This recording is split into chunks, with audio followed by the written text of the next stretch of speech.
मैं परिचय दूंगा। मेरा नाम कृष्ण कुमार शर्मा है। मैं बीआरसी ऑफिस जनपद शिक्षा केंद्र गोपारू में पदस्थ हूँ, मोबाइल स्रोत सलाहकार के पद पर। मतलब मेरा जो काम है, मेरी जो पोस्ट है वो दिव्यांग बच्चों के लिए है। हम दिव्यांग बच्चों को सर्वे करके स्कूलों में प्रवेश करवाते हैं, उनके पढ़ने की समुचित व्यवस्था करते हैं। अगर बच्चा नहीं पढ़ पा रहा है और उसकी एक अलग भाषा होती है, उनके पढ़ने का तरीका अलग होता है, उसके लिए हम अपने शिक्षकों को ट्रेनिंग देते हैं, बच्चों के अभिभावकों को ट्रेनिंग देते हैं और किसी भी माध्यम से बच्चों को पढ़ाने का प्रयास करते हैं। क्योंकि समान स्थिति आज हम लोगों की सोच ये है कि ये दिव्यांग है, विकलांग है तो ये कुछ नहीं कर सकता, हम उसको किनारे यही मान करके किनारे कर देते हैं। जबकि वो दिव्यांग जो है वो बहुत कुछ कर सकता है, वो सीख सकता है, बोल सकता है, अच्छे कार्य कर सकता है ना। तो उनके लिए जैसे मैं स्कूलों में जो मैं प्रवेश के संबंध में मैंने आपसे चर्चा किया, तो स्कूलों में जैसे शिक्षक दूर से आते हैं, है ना, तो शिक्षक को जो एडमिशन कराने माता पिता आ गए उनको शिक्षक जानते हैं। और कई बार ऐसा होता है कि उन बच्चों को शिक्षक नहीं जान पाते जो घर में ही हैं। आंगनवाड़ी सहायिका, आंगनवाड़ी कार्यकर्ता, आंगनवाड़ी का जो कार्य है वो घर घर का होता है ना, घर के अंदर तक महिलाओं तक रहता है ना। तो जो आप किसी घर जाती होंगी आपके आंगनवाड़ी क्षेत्र में, तो आप सबसे आपका अच्छा संबंध होगा, उनके घर के अंदर जाती हैं, घर में बैठ के बात करती हैं, तो आपको यह पता रहता है कि यहाँ पे कौन दिव्यांग है और कौन दिव्यांग नहीं है। दूर दूर बैठिए सब लोग, ठीक है, कोई दिक्कत नहीं है। तो हमें ये जानकारी रहती है कि किसके घर में विकलांग बच्चा है और किसके घर में विकलांग बच्चा नहीं है, ठीक है ना। तो शिक्षक से हम अभी उतना संतुष्ट नहीं हो पाए, इसलिए अब हम आंगनबाड़ी में शुरू किए। क्योंकि शिक्षक 4 किलोमीटर दूर से आ रहे हैं, स्कूल का टाइम में स्कूल में रहे फिर अपन निकल गए, आपको पूरी जानकारी रहती है।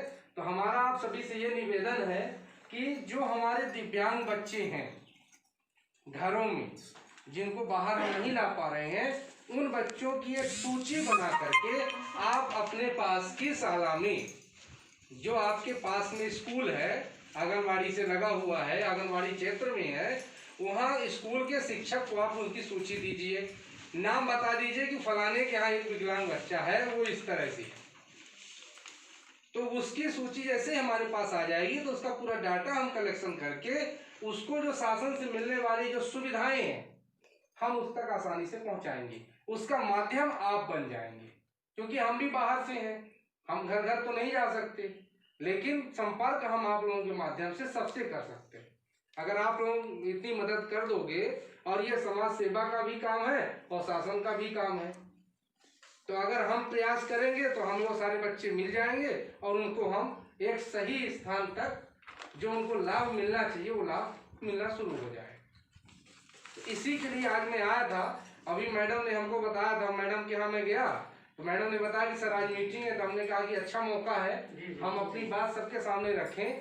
तो आप लोग हमें जानकारी देंगे, कोई बाध्यता नहीं है ना, इसको आप लोग इस हिसाब से मत ले लेना कि नहीं हमारे लिए कोई मजबूरी या कोई आर्डर है। हमारा आप सभी से निवेदन है कि यदि आप जानते हैं कि इस घर में विकलांग है, उसकी जानकारी आप पास की शाला में दे दीजिए, अथवा हम अपना मोबाइल नंबर भी सर के पास छोड़ के जाएंगे, कभी भी आप हमको फोन कर दीजिए, बता दीजिए हम यहाँ की आंगनबाड़ी से बोल रहे हैं, हमारे यहाँ एक दिव्यांग बच्चा ये है, हम स्वयं आ जाएंगे, जो घर होगा पता होगा हम वहाँ पहुँच जाएंगे, उस बच्चे का हम वीडियो बनाएंगे, उसको हम पढ़ाएंगे, उसको हम बाहर लाएंगे और जो सुविधा होगी। हालांकि अगर बच्चा अस्थिबाधित है, मानसिक रूप से डिस्टर्ब है, बोल नहीं पा रहा है, देख नहीं पा रहा है, तो ऐसे बच्चों को हम लोग साल में कुछ ऐसे मतलब अपने योजना है जिसके माध्यम से वो 2000, 3000, 4000 रुपए तक उनको वर्ष में मिल जाता है। वो फास्टर केयर चलता था पहले, तो उसमें यहाँ भी लाभान्वित हुए बहुत सारे बच्चे। हाँ। अभी इस सत्र में तो सर्वे नहीं किया, पर इनके एमपीआर जानकारियों में रहता है सर। उनको ही बताइए, कोई दिव्यांग बच्चा हो उनकी जानकारी हमको दे दें। हम उनको आपके माध्यम से, वो आपका एक परोपकार हो जाएगा, है ना, उन बच्चों के लिए जो सुविधा से, लाभ से वंचित होने वाले हैं, तो वो नहीं होंगे। तो यही हमारा आप लोगों से निवेदन है, इसी उद्देश्य से मैं आया था। मैं अपनी बात को यहीं खत्म करता हूँ। अगर आपको कुछ पूछना हो, आपके मन में कोई प्रश्न हो कि ऐसा है तो आप पूछ सकते हैं। जहाँ और से विकलांगता भी मैं बता दूं, 21 प्रकार की विकलांगता हो गई है। 21 प्रकार की, पहले 3 प्रकार की थी, फिर 6 प्रकार की हुई, फिर 11 हुई, आज 21 प्रकार की हो चुकी है। RPWD एक्ट 2016 संशोधित अधिनियम के तहत 21 प्रकार की विकलांगता है। अब 21 प्रकार की विकलांगता का हम प्रशिक्षण भी देंगे। हम संकुलों में प्रशिक्षण रखेंगे और हम प्रयास करेंगे कि हमारे आंगनवाड़ी के लोग भी, आंगनवाड़ी कार्यकर्ता भी उसमें शामिल हों, तो आपको विकलांगता की जानकारी हो जाएगी कि विकलांगता क्या होती है। अभी तो हम ये जानते हैं कि नहीं देख रहा विकलांग है, नहीं चल रहा विकलांग है, लेकिन ऐसे भी विकलांग हैं जो बाकायदे देखने में हमारे आप जैसे हैं, चल भी रहे, फिर भी रहे, खा रहे, पी रहे, दौड़ रहे, सब कर रहे हैं, लेकिन हैं दिव्यांग। वो हम कैसे जानेंगे? वो चीज हम आपको बताएंगे, उससे आपको पता चल जाएगा कि नहीं ये दिव्यांगता ये है। अब 21 प्रकार की दिव्यांगता ऐसी दिव्यांगताएं होती हैं जो लिखने पढ़ने में भी होती है। बच्चा का को ऐसे न करके इधर से ऐसे कर रहा है और बार बार कर रहा है, सामान्य रूप से 1 बार 2 बार कर रहा है तो ठीक है, सुधार की स्थिति में है तो ठीक है, लेकिन अगर वो सुधार नहीं हो रहा है, वो उसी को बना रहा बार बार, मतलब कहीं ना कहीं अक्षमता है, इसके अंदर अक्षमता है इस चीज को लेके।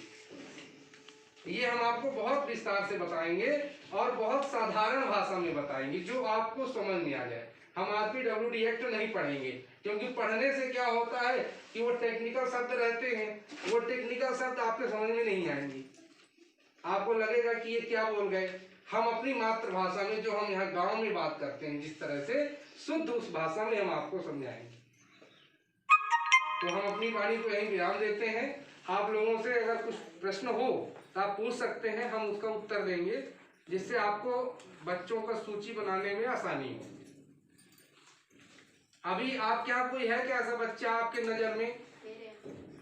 एक आपके यहाँ है, और किसके यहाँ है? 3 है। 6 वर्ष से ले रहे हैं ना, 6 से 14।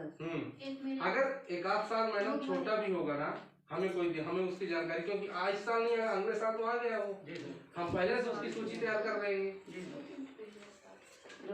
जो भी है उनका सबका बढ़िया। एक परिवार में 3 बच्चे नहीं बोलते ना सुनते। कहाँ पे है मैडम?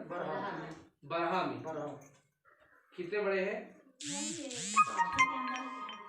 एक 6 का है और एक 5 का, उसका बच्ची तो 2 साल का है। अच्छा। एक ही परिवार में तीनों गूंगे हैं और देखने सुनने में बिल्कुल कोई महसूस नहीं करेगा कि ये ऐसे होंगे, बस सुनते हैं, बोलते नहीं है। सुन पाते। और किसी के यहाँ है? माया के यहाँ भी तो है वो। वो दुबे का हाँ। लड़का तो बोला तो है सब हाँ। से अच्छा। वो उठ नहीं पा रहे, बैठा रहा थे बस, हाँ। बोला चालक खाना पीना सब, और बैठ नहीं पा रहे, उठे चले फिर नहीं पा रहे। मेरे यहाँ पर 5 साल का अंदर है। 2007 कोई दिक्कत नहीं, उसका भी नाम दीजिए, अगले साल तो हम उसको शामिल कर लेंगे ना, हमारे दिमाग में तो रहेगा, सूची तो रहेगी, जानकारी हमारे पास रहेगी। 2007 के सर। कोई दिक्कत नहीं है, उन सारे बच्चों का आप एक बढ़िया लिस्ट बना लीजिए, है ना। मैं अपना मोबाइल नंबर, हाँ, नोट कर लीजिए। ये क्या है सर?